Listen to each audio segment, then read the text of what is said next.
Bienvenido, Juan, a Canal 13. Gracias por estar con nosotros. No, gracias por la invitación. La verdad que es un placer estar acá. Bueno, la Secretaría de Gobierno y Justicia que usted encabeza es mucho más amplia, incluso abarca también derechos humanos, pero yo lo invito a que nos concentremos en los juzgados de faltas en plural, que me parece pueden darnos un diagnóstico de lo que somos como sociedad y cómo convivimos los sanjuaninos. ¿Cuántas infracciones, no le digo multas, infracciones, antes de verificar, cuántas actas de infracción se elaboran o se labran a lo largo de un año en la provincia? Más o menos. El año es muchísimo, te puedo decir más o menos por fin de semana. Por fin de semana estamos en el orden de entre las 60 y 70 infracciones. Es poco, me parece. Es poco, en una noche es mucho y depende del tipo de infracción. Por ejemplo, si hablamos de alcoholemia, que es una infracción lamentablemente muy reiterativa, sí. Con que haya una infracción de alcoholemia es mucho, ¿sí? La realidad es que justamente se trabaja para que no exista ningún tipo de infracción y eso lo que haría es achicar la cantidad de accidentes. Yo estuve en un congreso y la presentación del congreso había un cartel muy grande que decía: en el año 2024 hubieron 538 muertos por accidentes en Córdoba. Entonces lo primero que decía quien estaba dando la charla es: ¿cuánto sería lo ideal? ¿Que sean 250? Y le empezaban a preguntar, y la mitad sería lo ideal. Algunos decían, no, un 20% sería lo ideal. Perfecto. Uno dijo, si fueran 3 sería lo ideal. Muy bien. El problema es que si uno es 3, ¿y si uno esos 3 es amigo o son familiar? tu familia? ¿Son tus hijos? Inmediatamente esa pregunta era un disparador de emociones para la persona que hablaba. Claro, sí. Porque decía, realmente ahí se imaginó a su familia como los únicos 3 fallecidos en el año. Entonces, para muchos era muy poquito, pero para él era todo. Entonces, lo ideal realmente es que no existan muertos por accidente. Esa sería la situación ideal. Difícil, pero se trabaja de forma preventiva para lograr eso. Son las infracciones de tránsito las más comunes, pero hay otro tipo de infracciones que también cometemos los sanjuaninos. ¿Cuáles son esas infracciones? ¿Qué está penado en el Código de Faltas? No tener carnet, por ejemplo, o sea, no hay un título, no hay un habilitante para que uno pueda manejar, o la falta de la RTO. Pero más allá del tránsito, ¿qué otro tipo de infracciones cometemos? Pasar el semáforo en rojo, sí. No respetar las señales de tránsito en general. Esas son las infracciones por ahí más comunes, ¿sí? Violar los factores de ocupación, como pasó con el espectáculo de Qué Locura, por ejemplo. Sí, exactamente. Eso sería otra infracción importante. Hay infracciones desde el punto de vista también bromatológico, entonces también se labran ese tipo de infracciones. Si se hace una inspección y el comercio que expende alimentos desde el punto de vista bromatológico no está lo suficientemente higiénico, se labra una infracción. Por supuesto, todas las habilitaciones que implican tener un comercio de ese tipo. La realidad es que es muy amplio el rango de multas o infracciones que se pueden cometer y que obviamente no son caprichosas, están todas pensando en el bienestar de la comunidad. Lamentablemente somos un poco hijos del rigor y si no tenemos una consecuencia por no cumplir una determinada norma, la seguimos incumpliendo. ¿Hay un número determinado que, englobando todas las actas de infracción, que ustedes puedan concluir por año? ¿O multas que se apliquen efectivamente, Juan? Sí, no lo tengo en mi cabeza, pero en realidad lo tenía discriminado, no lo tengo global, luego te lo puedo pasar, pero la realidad es que se hacen muchas multas. ¿Viene en crecimiento la cantidad de multas o en los últimos años ha bajado? ¿Cuál ha sido el comportamiento? La realidad es que nosotros desde que hemos asumido tenemos una política bastante tendiente a hacer más controles. Eso implica que la cantidad de multas aumentan. Por supuesto, si uno no controla, las irregularidades existen, pero no las vemos. Claro, las anomalías siempre existieron, Siempre ahora existieron. se detectan. Antes ahora no. se están empezando a detectar y, por supuesto, a intentar de que la gente regularice la situación, ya sea cualquiera sea, ya sea en las multas de tránsito como en estas otras de las cuales estamos hablando. ¿Hay una estimación de cuánto más? Por ejemplo, desde el 2023 ahora, un 30, un 20, un 50. Sí, es aproximadamente entre un 30 y un 40% más de infracciones. Eso implica principalmente que hay más controles. No que nos portemos peor. No. Ahora, del 1 al 10, ¿qué nota nos pone si estuviéramos en la primaria? Que yo me acuerdo que nos ponían conducta y nos ponían una nota del 1 al 10. ¿Qué nota nos pondría como sociedad? Yo creo que no tenemos una mala conducta en general, pero siempre están quienes las incumplen, ¿sí?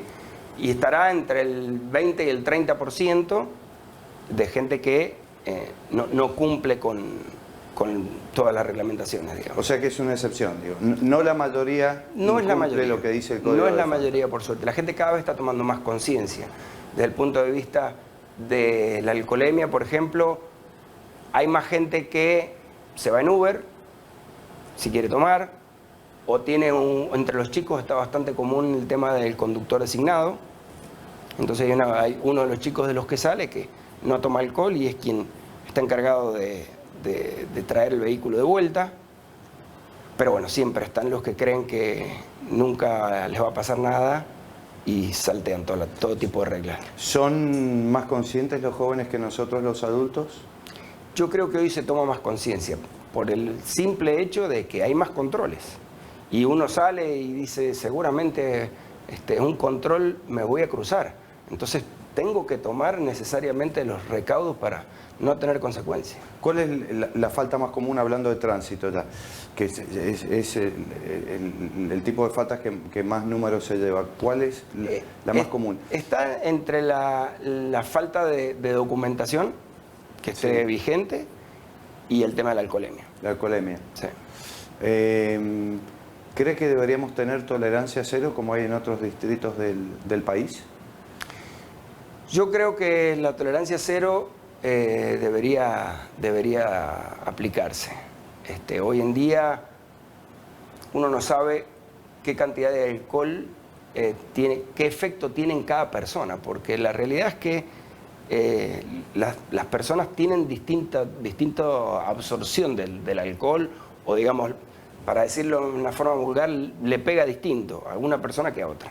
Entonces, los elaboradores de vino en San Juan, que es la industria madre, no deben estar muy contentos con lo que usted está diciendo, ¿no? La verdad es que seguramente no, pero la realidad es que uno cuando está al frente de un volante tiene un arma en la mano y tiene que estar lúcido 100% para usarla de manera tal que no se transforme en algo letal. Hay doctrina en la justicia que habla de la capacidad de representación, es decir, la capacidad que tenemos los conductores de imaginarnos qué podríamos llegar a causar si violamos una norma de tránsito. ¿Cree que somos conscientes los seres humanos de eso? De que tenemos un arma y que si vamos a 200 por hora seguramente vamos a matar a alguien o nos vamos a matar nosotros o a los que llevamos nosotros. ¿Cree que tenemos esa capacidad efectivamente? ¿O la ponemos en práctica? Yo creo que a veces, lamentablemente, tenemos que pasar por alguna situación límite para darnos cuenta para realmente tener la realidad de lo que podría haber sucedido si es que no sucedió. A veces nos pasa eso. A veces creemos que somos invencibles, que somos... A mí no me va a pasar. A mí no me va a pasar, yo voy a tener la reacción. Y la realidad es que muchas veces... para que ocurra un desenlace trágico, por decirlo así, a veces se juntan una serie de cosas, entre las cuales seguramente está lo que yo puedo aportar para que esto ocurra o no ocurra. Y bueno, lamentablemente las cosas pasan.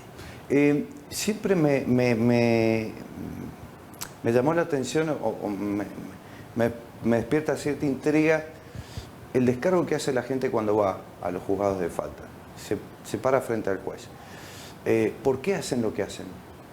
¿Por qué al que le quitaron el carnet y le aplicaron una durísima multa por haber ido alcoholizado? ¿Qué dice? ¿Cuál es la respuesta que dan? En general... O quedamos, no me quiero quedar afuera, sí. porque yo también he cometido muchas infracciones. Pero en general, ante las pruebas, es difícil intentar justificar. Lo que dicen es, la verdad es que no me di cuenta, o iba a manejar otra persona, al final tuve que manejar yo. La realidad es que no hay forma de justificar. ¿Hay algunas explicaciones que sean insólitas? Que en ustedes... Ha ocurrido y me consta, porque me pasó cerca, de una situación en la cual un determinado medicamento puede dar como positivo en el test de alcoholemia.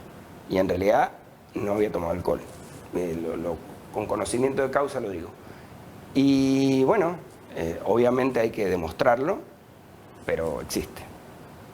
¿Qué medicamento? Digo, para evitarlo, si es que se puede. Hay algunos medicamentos psiquiátricos. Psiquiátricos. Que pueden llegar a dar. Eso hay que acreditarlo ante el juzgado para que no se aplique la multa. Por supuesto. ¿Qué valor o qué aporte podría hacer que se endurezcan las multas? Digo, endurecer las multas, las sanciones en general. ¿Ayudaría, Juana, sin duda, a reducir? Sin duda que ayuda. Porque, a ver, todos somos falibles, todos somos proclives a que en algún momento podemos hacer algo que no está correcto. Si no existe consecuencia, seguramente por ahí digo, bueno, lo hago de vuelta. Si tengo una consecuencia que realmente me duela, lo voy a pensar 2 veces. Y insisto, somos hijos del rigor. Lamentablemente hay que ser duros con ese tipo de situaciones, porque si no se repiten en forma indiscriminada. La vez que aumenta el combustible se actualizan las multas. Está pegado. Yo ya he perdido la cuenta, la cantidad de aumentos que hemos tenido, que entiendo que el combustible está subiendo casi todos los días. Hoy, por ejemplo, pasar un semáforo en rojo, ¿cuál es el valor del castigo de la multa? Pasar un semáforo en rojo está aproximadamente en algo de 350.000 pesos.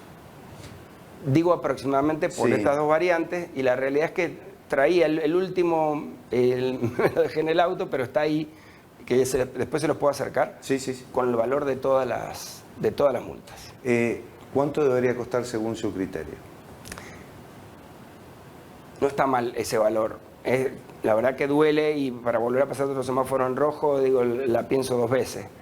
Ese valor por ahí está bien. Por ahí habría que insistir un poco más o ser un poco más duros con el tema de la alcoholemia, creo yo. ¿Cuánto es el valor del monto que se aplica por ir alcoholizado? Más o menos. Más o menos está en lo mismo que le acabo de decir, están en 350.000 pesos. Yo creo que debería ser un poco más caro. Más caro, 700, 800, sí. Exceder el 1.000.000 de pesos. Sí, no exceder el 1.000.000, pero sí el doble debería.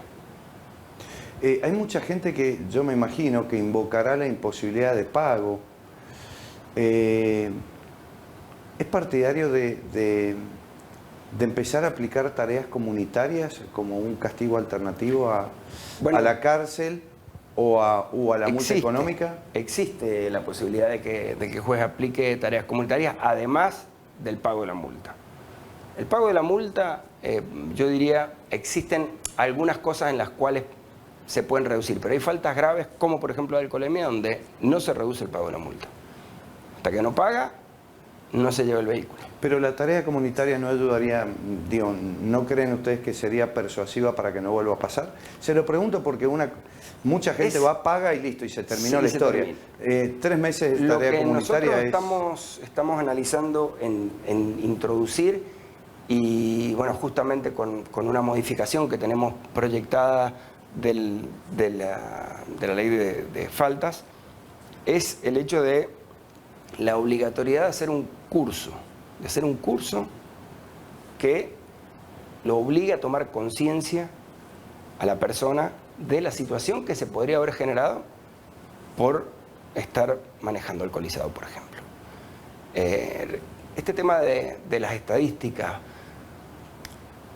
a veces determinadas imágenes, aunque sean duras, es la forma de que la gente tome conciencia realmente de qué podría haber generado en esa situación, en ese estado.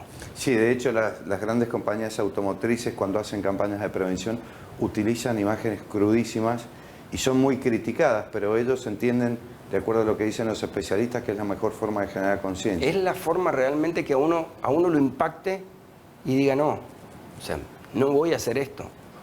En realidad no creo que me vaya a pasar, pero si pasa, mira las consecuencias que puedo traer con la falta de responsabilidad de mi parte. Ahora, ¿es falta de conciencia, Juan? Se lo pregunto porque los municipios, la provincia, la nación, desde que yo tengo uso de razón, hacen decenas de campañas al año. Lo que sobran son campañas de prevención vial. Y sin embargo seguimos cometiendo infracciones. ¿Es un problema de conciencia? ¿Quién no sabe que no se puede pasar el semáforo en rojo? Sí, yo se creo sabe. Que hasta los niños de 5 años saben que está mal. Se sabe, por supuesto. Pero, insisto, la conciencia está en las consecuencias de determinada acción, ¿sí? Cuando uno cree que no va a pasar nada, pero cuando puede internalizar una consecuencia dañosa para mí o para terceros, y que realmente la vida de las personas pueden cambiar a partir de ahí, recién ahí es cuando hay una real toma de conciencia de la situación. Ayudan testimonios como, por ejemplo, el que acaba de dar la mamá de Lucía Rubiño, que ayer o antes de ayer justamente hablaba de que en un segundo se puede terminar todo. ¿Ese tipo de testimonios ayudan a generar conciencia, cree usted, o nos pasa por encima? No, yo creo que sin duda ayudan.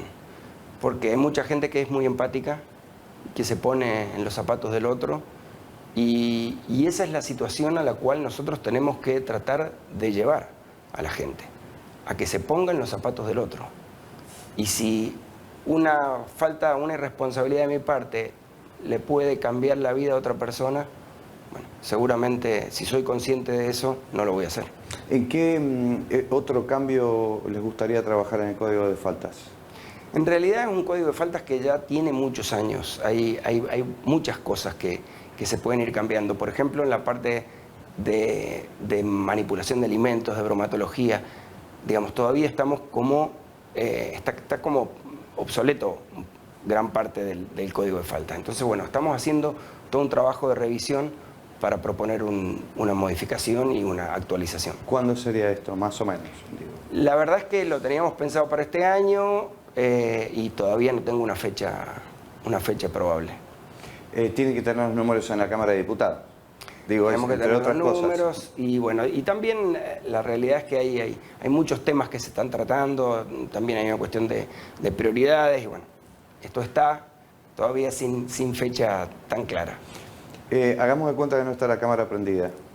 Si yo le pregunto si me aconseja salir a comer en San Juan, ¿me dice que sí? ¿O evitar las casas de comida en San Juan?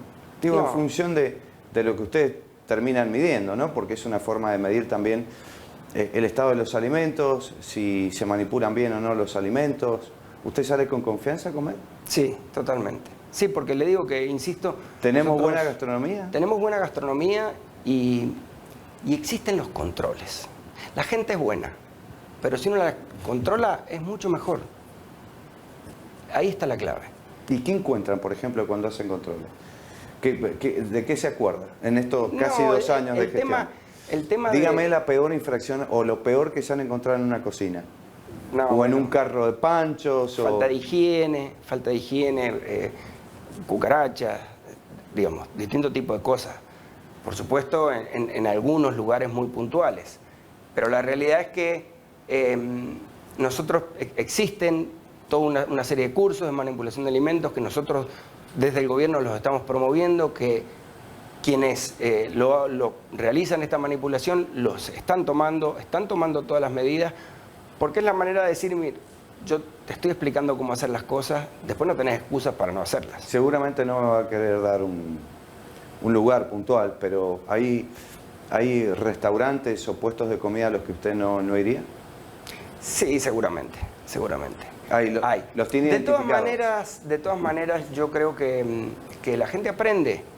La gente aprende. Y cuando hay una multa al respecto de una falta, luego no la vuelve a cometer, para que no le vuelvan a poner la multa o por el motivo que sea. Lo importante es que la persona que se sienta a consumir en un lugar lo haga con confianza, sabiendo que está consumiendo cosas de buena calidad. ¿Es común encontrar mercadería vencida en los puestos de venta de alimentos? ¿Es común? Es común. Es común y por supuesto también se labran las infracciones. ¿Es descuido o mala fe de los comerciantes? Ahí hay un poco de todo. Hay un poco de todo. No puedo decirte es una cosa o la otra, pero seguramente hay un poco de todo. ¿Hay mucha reincidencia en esto, Juan? ¿El tema de los alimentos? Sí, a ver, cuando los controles bajan o aflojan, digamos, los cuidados son cada vez menores.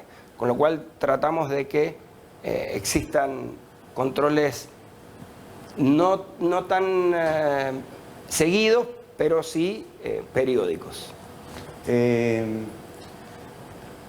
¿Hay mucho lobby en esto? ¿Tienen mucho lobby?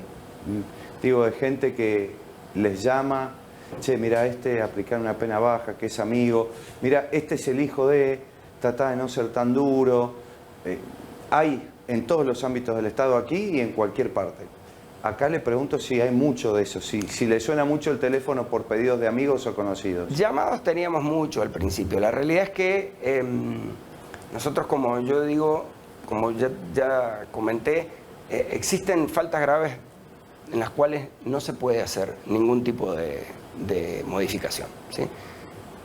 También existen otro tipo de faltas y existe una persona que tiene una determinada situación y que también son situaciones que los jueces lo prevén, lo pueden ver y pueden observar. O sea, son personas y los jueces tienen tanta experiencia respecto de esto que inmediatamente saben quién puede y quién no puede. Con lo cual, ahora no, por distintos motivos, pero incluso hasta se han estado haciendo planes de pago de estas situaciones. La realidad es que existen faltas que no se pueden modificar y otras que sí se pueden. Eso no quita que no le llamen. Y usted está en un lugar clave. ¿Le llaman mucho? Insisto, al principio nos llamaban bastante más. Nosotros intentando ser ecuánime. Cuando usted habla en plural, ¿a los jueces también les llaman? A los jueces creo que no. Les tienen un poco más de miedo a lo mejor, Sí, de temor. Realmente, que yo sepa, no. ¿Alguna vez se peleó con un amigo, se alejó de alguien porque no entendía que usted no le podía hacer un favor? ¿Le pasó? A mí me ha pasado que me han venido a pedir explicaciones y he sido claro, decir, bueno, en esto te puedo ayudar, en esto no te puedo ayudar. ¿Amigos o gente conocida? Sí, gente conocida. Y a veces hay situaciones que son entendibles y otras que no. Y cuando no son entendibles, no son entendibles. Para que lo piense, ¿cuál es la peor infracción que cometió usted? Que me cuente las 2 o 3 peores. Supongo que será infractor como el ciudadano promedio entre y he sido, los que me incluyo. yo he tenido mi etapa en que me creía invencible también. Se lo pregunto y me lo contesta cuando volvamos de la pausa, ¿puede ser? Que sí, claro que sí.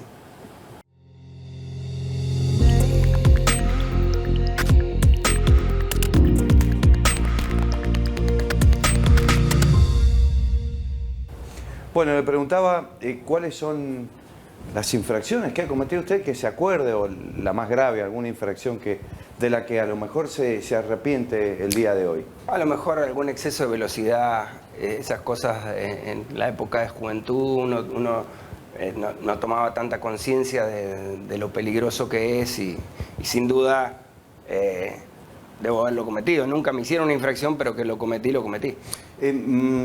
Digo, no creo que estén exentes de la obligación de conciencia a los jóvenes, pero yo le pregunto más de adulto, incluso hasta siendo funcionario, ¿se acuerda de alguna infracción que haya cometido? ¿Lo quiere confesar acá? pasar un semáforo en rojo a las 3 de la mañana, Bueno, a las 2, eso es muy no probable. ponerse el cinturón Eso- de seguridad. No, ponerse el cinturón de seguridad, hoy en día los autos te exigen ponerte el cinturón de seguridad si no tenés una alarma que te taladra, así que te lo tenés que poner. Pero por ahí el tema de algún semáforo en rojo a un horario en alguna zona un poco complicada que te da un poco de miedo frenarte, entonces cometes esa infracción. Y eso seguramente alguna vez lo hice, con cuidado igual, pero lo hice. Y la verdad es que no es aconsejable ni es algo de lo cual estoy orgulloso. Yo casi que me estoy mirando al espejo con usted. ¿Por qué lo hizo? Bueno, por este tema de que a lo mejor es una zona que uno no conoce y que tiene un poco de miedo y bueno, en realidad no debería ocurrir. No debería ocurrir. ¿Le da vergüenza la confesión? Sí, por supuesto. Todo lo que uno sabe que hace que no está bien son cosas que a uno lo avergüenzan. ¿Y su familia tiene hijos? ¿Cometen infracciones? Digo, infracciones de todo tipo, no necesariamente de tránsito. Esta costumbre de ir caminando y tirar un papel a la calle que no nos importe nada, ¿lo hacen? La verdad es que por suerte nosotros hemos creado bastante conciencia respecto de situaciones, digamos, de la vida en sociedad. Y mis hijos seguramente no son perfectos, ni mucho menos, ni pretendo que lo sean tampoco, pero en general son bastante respetuosos de hecho, cuando yo hago alguna cosa que no está bien, me lo corrigen, con lo cual tengo que sí o sí adecuarme a las normas y el tema de los papeles, de dónde tirar las cosas. Bueno, es un ejercicio que los chicos lo tienen mucho más internalizado que nosotros.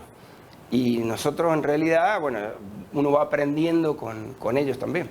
Se invierten los roles por ahí, ¿no? Sí. Ellos parecen papá y nosotros los hijos. Es cierto, en algunos casos. Nos retan. Porque la realidad es que los chicos desde muy chiquitos se les empezó a hacer tomar conciencia respecto de la basura, del planeta. Hay ciertas cosas que nosotros de pequeños no lo teníamos en cuenta. Y ellos sí lo tienen totalmente internalizado. ¿Hablan en la familia de esto? ¿O usted trata de no llevar el trabajo a la casa? Digo, como una cuestión de preservar... los chicos preguntan. Los chicos preguntan y bueno, yo tengo chicos que ya no son tan chicos. Tengo una hija de 24, una hija de 21 y un hijo de 16. Y la realidad es que, bueno, hoy en día pasan un montón de cosas, tratamos de comentarlas, tratamos de sacar conclusiones al respecto, de ver qué no se hizo bien, qué sí, y a partir de ahí que cada situación haga crecer a cada uno como persona.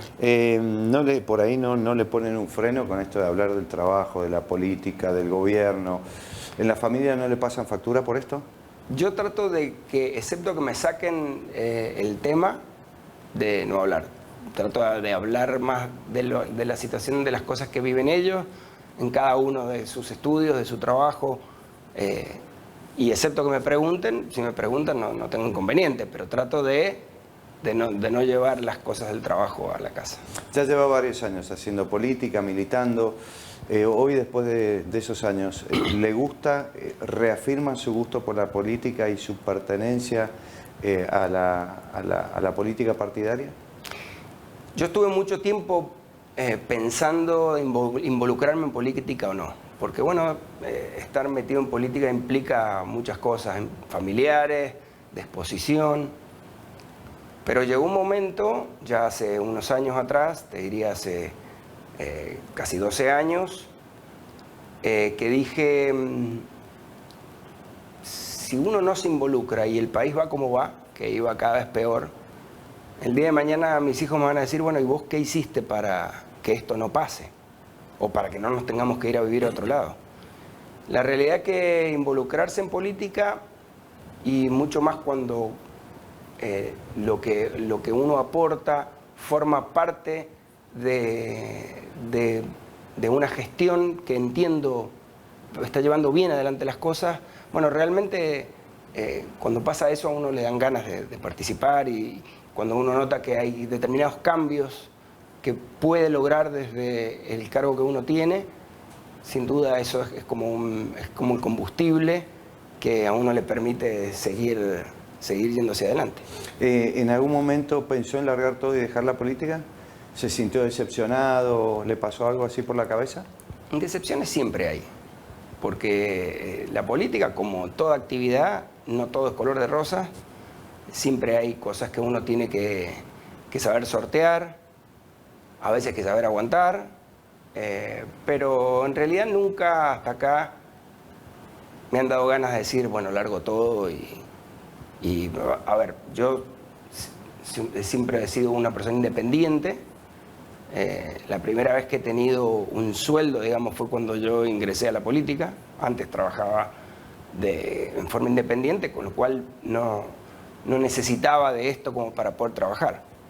Pero cuando uno siente que lo que hace sirve en general para la sociedad, que es para lo que uno viene, bueno, realmente, insisto, eso es el combustible que le da fuerza para seguir adelante. Ya fue candidato y entró como concejal en el departamento Rivadavia. ¿Le gustaría volver a ser candidato? ¿Tiene aspiración de jugar por cargos un poco más encumbrados? Yo no tengo ninguna aspiración puntual de llegar a un cargo determinado. O sea, hay gente que sí dice, bueno, yo me gustaría ser.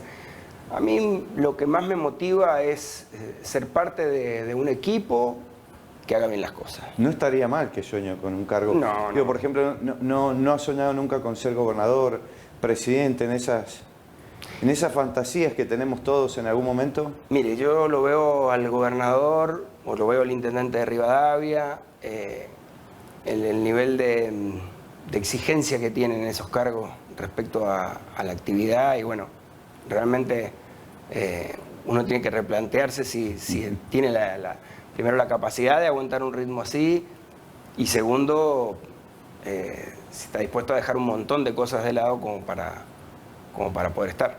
No es el mismo sacrificio, por ejemplo, que a la hora de practicar deportes. Usted jugó mucho tiempo al rugby. Son sacrificios distintos. Son sacrificios distintos, son sacrificios, a ver, que uno generalmente le gustan y lo hace con gusto, pero la realidad es que muchas veces hay que dejar muchas otras cosas. Entre lo que deja por ser funcionario público o por estar en política, ¿hay algo que le pese? ¿Cuál sería el costado feo de esta historia?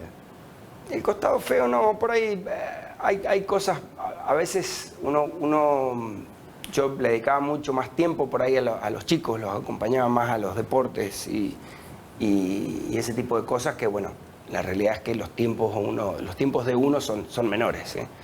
Y bueno, es por ahí el precio que uno tiene que pagar por estar haciendo esta actividad. ¿Se lo facturan a eso? ¿Alguna vez le han dicho, no estuviste, yo en me hubiera general gustado que estés? He tratado de acompañar, pero a veces lo facturan, sí. Poco crueles los chicos ahí, sí, ¿no? Sí, sí. Mi hija, la del medio, me dice, el otro día me dice, me dijo la cantidad de meses que no iba a verla jugar. Y bueno, son cosas que bueno, la verdad es que no siempre se puede. ¿A qué edad volvería? Si pudiera, ¿no? ¿A qué edad volvería? Volvería a los 30 años de edad.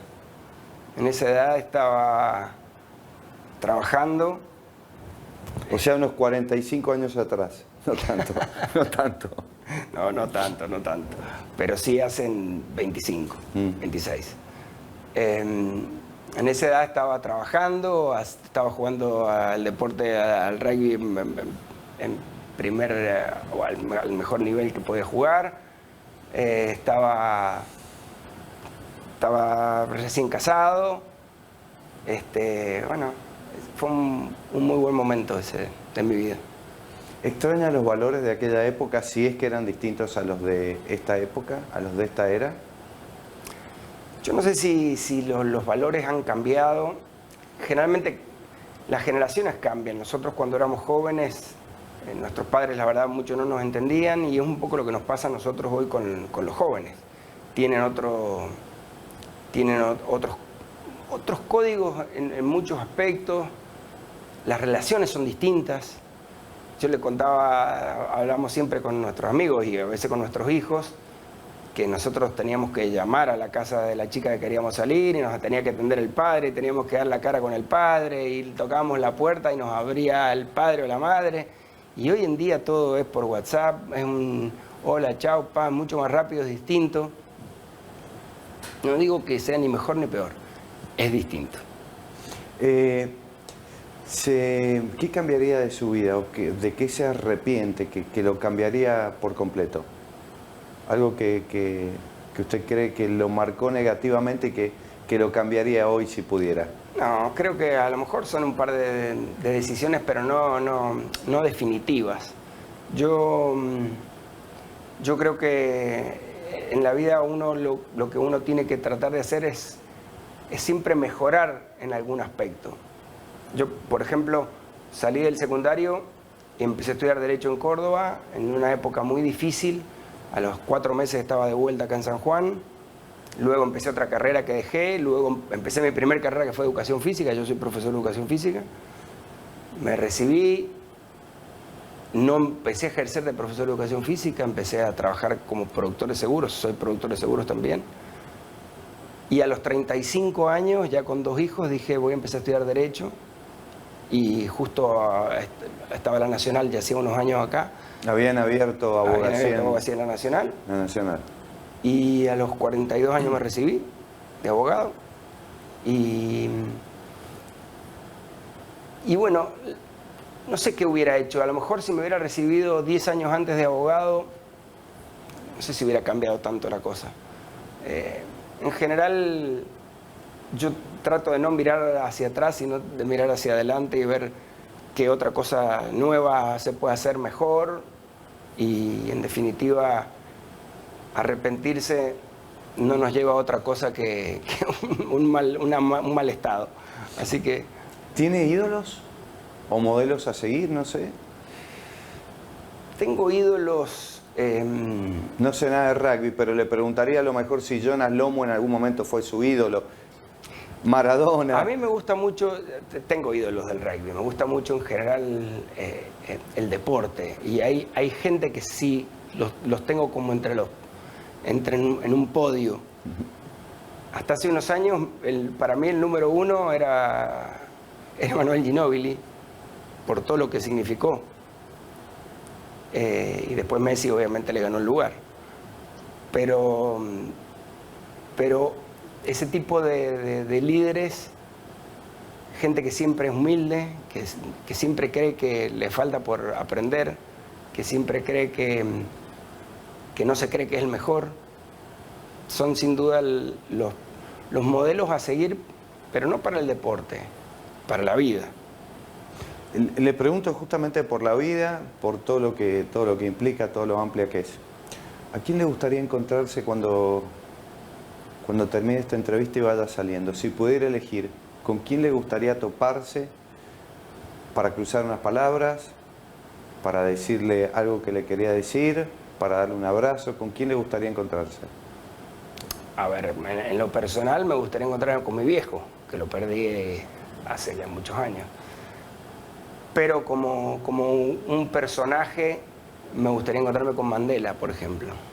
Sería una persona con la cual me sentaría a hablar un rato largo y seguramente aprendería muchísimo. ¿Qué le diría a Mandela? ¿Se ha imaginado una situación así? ¿Cómo hizo para aguantar tanto tiempo y no desmoralizarse? Porque ahí el tema es...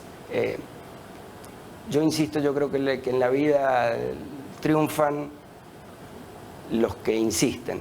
Y él nunca desistió con todo lo que pasó. Entonces realmente es admirable. ¿Y a su papá qué le diría? A mi papá le daría un abrazo gigante. Él no pudo ver tantas cosas de su familia. Y bueno, seguramente... Nietos, por ejemplo. Nietos, no sé, estado de los hijos, cómo fueron creciendo. Mi hijo era un tipo demasiado bueno. Entonces, bueno, nada, eso. ¿Habla con él alguna vez? Y creo que hablo. ¿Cree usted en la vida después de la muerte? Sí. creo. Tuve una experiencia con él puntualmente. Y la verdad es que, ¿cómo no vas a creer después de esto? ¿Cuál fue, si es que la quiere contar? Fue una situación muy particular, porque mi madre viajaba a Tucumán a ver a la hermana, época en que no había celulares. Te estoy hablando debe haber sido año 96, 97. Y entonces mi tía, que la recibía allá, me habla por teléfono a mí y me dice, mirá, Juan José, decía a tu mamá que me espere 20 minutos en la terminal que yo la voy a ir a buscar. Bueno, perfecto, yo le aviso. Por supuesto me olvidé, porque si algo tengo una debilidad importante es la memoria. Y sale el colectivo a Tucumán, que salía en ese momento tipo 11 de la noche. Yo estaba durmiendo y lo veo a mi padre que me dice, no le avisaste a tu madre que la espere en la terminal a tu tía, pero así, con el dedo. Y me desperté. Salí volando, agarré el teléfono, intenté llamar al teléfono con cable, ¿no? Intenté llamar a la terminal a ver si me atendían, no hubo manera. Conclusión, fue algo bastante revelador. La principal enseñanza que le dejaron. Su papá, su mamá. Sobre todo mi papá siempre ser una buena persona, principalmente. Y no bajar los brazos, nunca. Mi papá también fue deportista. Creo que el deporte te enseña muchísimo eso, porque, bueno, cada vez que uno pierde, tiene que necesariamente dar vuelta a la página, entrenarse más y seguir hacia adelante. Y creo que de eso se trata. Y pensando en los chicos, ¿no? En algún momento los chicos estarán en un lugar como este hablando de su papá. ¿Qué le gustaría que le quede a los chicos de Juan Dubos? A mí me gustaría que piensen, que crean que uno intentó hacer lo mejor posible. Que nunca se sabe si es lo correcto. Como siempre todos decimos, no, los chicos no vienen con un librito, con un manual, pero uno trata de hacer siempre lo mejor, aunque se equivoque. Ya son, bueno, se están acercando a los 30 años los chicos, ¿no? 24 y 21 y 16. Bueno, le falta todavía, pero digo, cuando usted los ve, ¿ya se siente satisfecho? ¿Tiene esa sensación de plenitud? ¿O todavía siente que le queda mucho por hacer? Yo siento la sensación de plenitud, y seguramente con mi esposa también, por el hecho de que sabemos que son gente de bien. En definitiva, eso es lo que uno trata de hacer, de criar personas de bien, con sus defectos y sus virtudes, como las tenemos todos, pero que siempre esté por delante hacer el bien a los demás y ser una persona confiable con palabra. Creo que eso es lo más importante. Juan, ya terminando, ¿a quién le pediría perdón si es que le gustaría pedirle perdón a alguien por acá?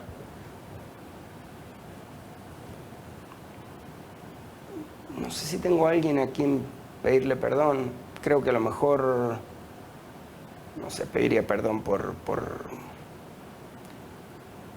algunas actitudes de joven, digamos, en la secundaria, cosas que se hacían en esa época, hoy que todavía se hacen, pero que bueno, que a lo mejor hoy no las haría. Pero cosas, en definitiva, me da la sensación que no generaron tanto daño. Sí, tal cual, que uno cree que no genera daño, por ahí a lo mejor lo genera. ¿Sí? Pero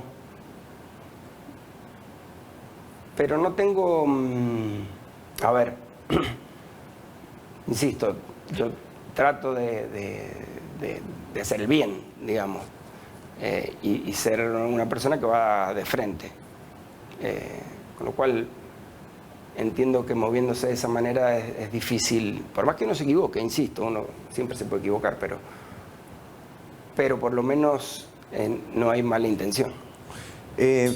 Ya para despedirnos, la última. Es una persona muy joven todavía, ¿no? Gracias. Uno por ahí se imagina y seguramente serán muchos años los que le queda por delante. Pero, ¿con quién elegiría pasar los últimos 5 minutos de su vida? Si tuviera tiempo de elegir, por ahí la muerte nos sorprende y no nos da tiempo. Si tuviera tiempo de elegir, sin duda con una sola persona, los últimos 5 minutos de su vida. Con mi esposa, con la cual tenemos ya casi 36 años juntos. Y es la persona con la cual hemos hecho todo lo poco, mucho que tenemos, pero lo hemos hecho juntos. Hay que agradecerle bancar todo esto, ¿no? Sin duda, sin duda. Sin duda que sí. Tenemos mucha paciencia, nos tenemos mucha paciencia. Pero bueno, es la base de que las cosas duren también. Un placer, Juan. Gracias por haber venido. Ha sido un gusto para mí.